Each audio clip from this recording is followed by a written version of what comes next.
যে ভগবান ভালোবাসার মূল্য বোঝে না, আমি মানি না ওই ভগবানকে। দৈনিক লাখো কণ্ঠ।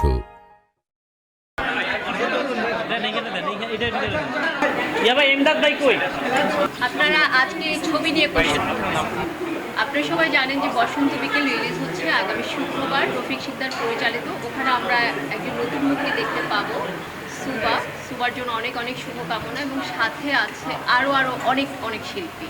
আমার মনে হয় বসন্ত বিকেল আমি যতটুকু গান দেখেছি, যা দেখেছি, সুবাকে খুব ভালো লেগেছে, এবং প্রডিউসার ডিরেক্টর আপনারা নতুন একজন নায়িকাকে নিয়ে ভাবতে পারেন। এই জন্মে তোমার ঘরণী হতে পারিনি, তাতে কি? পরের জন্মে আমি তোমার ঘরণী হওয়ার জন্য জন্মাবো।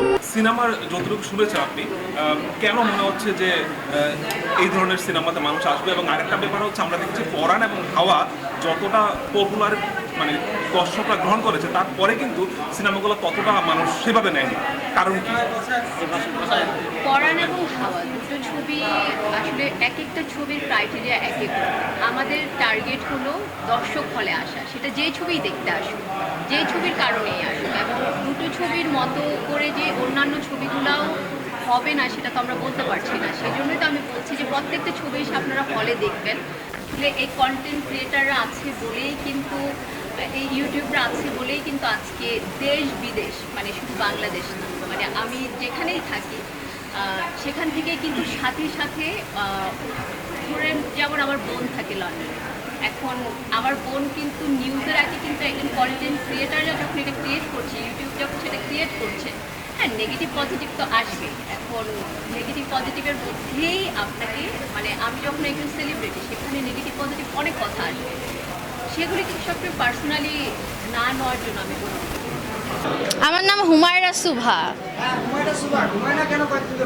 আমি ঘুমাইতে পারছি না, কারণ প্রথম ছবি, তারপর অভিষেক, অনেক দিন মানে প্রায় 3-4 দিন ধরে আমি ঘুমিয়ে আসছে না, মানে এত টায়ার্ড। বিভিন্ন চ্যানেলে আমার সাংবাদিক ভাই বোনদেরকে আমি সবাইকে ইন্টারভিউ দিচ্ছি, তারপর এত টায়ার্ড থেকে অবস্থা, আমি রাতে যখন বেডে যাই আমি ঘুমাইতেই পারছি না, শুধু মাথায় ঘুরছে যে দর্শক আমাকে কিভাবে নিবে, আপনারা আমাকে কিভাবে নেবেন, তারপরে হচ্ছে মানে কি হবে আমার সামনে। আমি এগুলো নিয়ে অনেক এক্সাইটেড, মানে বলে বুঝাতে পারবো না।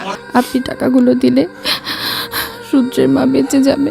হাসি, কান্না, ভালোবাসা কি, তারপরে স্যাক্রিফাইস কি, এটা আপনারা হলে গিয়ে যখন বসন্ত বিকেল দেখবেন আশা করি সবার খুবই ভালো লাগবে। আর এটা একদম 100% গ্যারান্টি।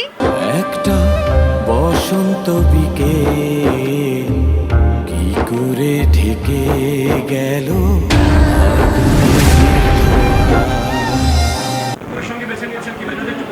আমি এখন সিঙ্গেল আছি, আলহামদুলিল্লাহ খুব ভালো আছি। আপনাদের সবাইকে নিয়ে এইভাবেই ভালো থাকতে চাই, আর হচ্ছে ব্যাক টু ব্যাক সিনেমা করে যেতে চাই। একদিকে চিতা জ্বলে, অন্যদিকে দিয়া জ্বলে। যে ভগবান ভালোবাসার মূল্য বোঝে না, আমি মানি না ওই ভগবানকে। থ্যাংক ইউ সবাইকে।